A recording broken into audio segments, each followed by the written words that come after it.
പുതുക്കാട് താലൂക്ക് ആശുപത്രിയോടനുബന്ധിച്ചുള്ള സുസ്ഥിര palliative care unit അനധികൃതമായി പ്രവർത്തിക്കുന്നതെന്ന ആരോപണവുമായി ബിജെപി.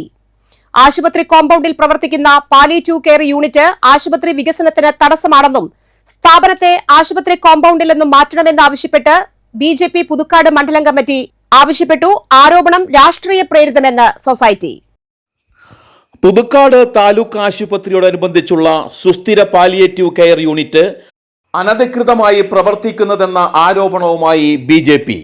ആശുപത്രി കോമ്പൗണ്ടിൽ പ്രവർത്തിക്കുന്ന പാലിയേറ്റീവ് കെയർ യൂണിറ്റ് ആശുപത്രി വികസനത്തിന് തടസ്സമാണെന്നും സ്ഥാപനത്തെ ആശുപത്രി കോമ്പൗണ്ടിൽ നിന്നും മാറ്റണമെന്ന് ബിജെപി പുതുക്കാട് മണ്ഡലം കമ്മിറ്റി ആവശ്യപ്പെട്ടു.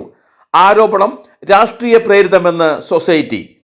സൊസൈറ്റിയായി രജിസ്റ്റർ ചെയ്തിട്ടുള്ള സ്ഥാപനത്തിന്റെ പ്രവർത്തനം സംബന്ധിച്ച് കരാർ ലഭ്യമല്ലെന്ന് ആശുപത്രി അധികൃതർ നൽകിയ വിവരാവകാശ രേഖയിൽ പറയുന്നു.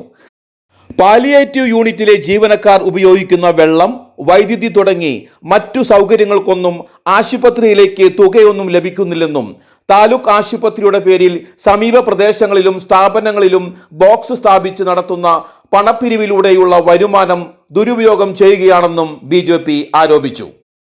താലൂക്ക് ആശുപത്രിയുടെ അനുമതിയില്ലാതെയാണ് സ്ഥാപനം പ്രവർത്തിക്കുന്നതെന്ന് വിവരാവകാശ രേഖ വ്യക്തമാക്കുന്നുവെന്നും ബിജെപി പറഞ്ഞു.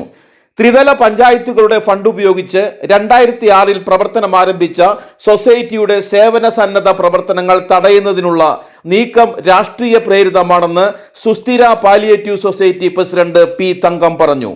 മേഖലയിൽ കിടപ്പ് രോഗികളും മാരകമായ രോഗങ്ങൾ ബാധിച്ചവരും നിരവധി ഉണ്ടായിരുന്ന കാലത്ത് ബ്ലോക്ക് പഞ്ചായത്തിന് കീഴിലുള്ള താലൂക്ക് ആശുപത്രിയിൽ ത്രിതല പഞ്ചായത്തുകളുടെ ഫണ്ട് ഉപയോഗിച്ചാണ് സൊസൈറ്റി പ്രവർത്തനം ആരംഭിച്ചത്. മുൻമന്ത്രി സി രവീന്ദ്രനാഥ് MLA ആയിരിക്കെ 3 സർക്കാർ ആശുപത്രി അധികൃതർ ഏർപ്പെട്ട കരാർ നിലവിലുണ്ട്. നിലവിൽ 1000 രോഗികളും 300 കിടപ്പ് രോഗികൾക്കും സുസ്ഥിര പാലിയേറ്റീവ് സൊസൈറ്റിയുടെ സേവനം ലഭിക്കുന്നുണ്ട്. പൂർണ്ണമായും സേവന സന്നദ്ധരായ ഡോക്ടർമാരും പരിശീലനം നേടിയ നഴ്സുമാരുമാണ് ഇവിടെ പ്രവർത്തിക്കുന്നതെന്നും പി തങ്കം പറഞ്ഞു. ഈ പുതുക്കാട് താലൂക്ക് ആശുപത്രിയിൽ അനധികൃതമായി പ്രവർത്തിക്കുന്ന സുസ്ഥിര പാലിയേറ്റീവ് കെയർ സൊസൈറ്റി എന്ന് പറയുന്ന ഒരു സ്ഥാപനം CPMന്റെ നേതൃത്വത്തിലാണ് അവിടെ നടന്നുകൊണ്ടിരിക്കുന്നത്.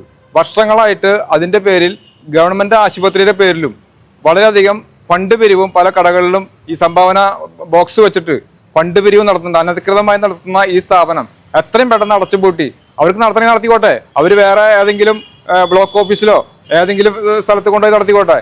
ആശുപത്രിയുടെ കോമ്പൗണ്ടിൽ നിന്ന് ഈ സ്ഥാപനം എത്രയും പെട്ടെന്ന് മാറ്റണമെന്നാണ് ഭാരതീയ ജനതാ പാർട്ടി ആവശ്യപ്പെടുന്നത്. നമ്മുടെ പുതുക്കാട് താലൂക്ക് ആശുപത്രിയിൽ നിലവിൽ സർക്കാർ സംവിധാനത്തോട് കൂടിയിട്ടുള്ള ഒരു പാലിയേറ്റീവ് സെൻ്റർ ഉണ്ട്. അത് ഒരു ഡമ്മിയാക്കി വെച്ചുകൊണ്ട് അവിടെ സുസ്ഥിര പാലിയേറ്റീവ് എന്ന് പറഞ്ഞിട്ടുള്ള ഒരു പ്രൈവറ്റ് സൊസൈറ്റി നടത്തി വരികയാണ് വർഷങ്ങളായിട്ട്. ഒരുപാട് പ്രദേശങ്ങളിൽ നമ്മുടെ പുതുക്കാട് ആമ്പല്ലൂർ പ്രദേശങ്ങളിലെ കടകളിലെല്ലാം ഉണ്ടിക വെച്ച് കളക്ഷൻ എടുക്കുന്നുണ്ട്. ഈ ഹോസ്പിറ്റലിൻ്റെ കോമ്പൗണ്ടിലാണ് ഈ സ്ഥാപനം നടന്നുകൊണ്ടിരിക്കുന്നത്. അവിടെ ഇവരുടേതായ വാഹനങ്ങളും ഇവിടെ വരുന്ന വാഹനങ്ങളും എല്ലാം കൊണ്ടുവന്ന് നിറയ്ക്കുന്നതോടൊപ്പം അവിടെ ഒരുപാട് ഏരിയ സർക്കാരിൻ്റെ ആശുപത്രിയുടെ ഏരിയ അവർ കൈയടക്കി വെച്ചിരിക്കുകയാണ് വർഷങ്ങളായിട്ട്. അത് വിവരാവകാശ രേഖ പ്രകാരം അറിയുന്നത് ഒരു എഗ്രിമെൻറ്റും അവരായിട്ടില്ല എന്നുള്ള ഇതാണ് നമുക്കറിയുന്നത്. അപ്പോൾ അത്തരത്തിൽ അനധികൃതമായിട്ട് ഒരു സ്ഥാപനം അവിടെ നടക്കുന്നത് ജനങ്ങൾക്ക് ഒരുപാട് ബുദ്ധിമുട്ടുണ്ടാകുന്നുണ്ട്. കാരണം ഒരു വാഹന പാർക്കിംഗ് ഇല്ല, അവിടെയുള്ള ആംബുലൻസ് വരെ പുറത്തിടേണ്ട ആവശ്യങ്ങൾ വരികയാണ്.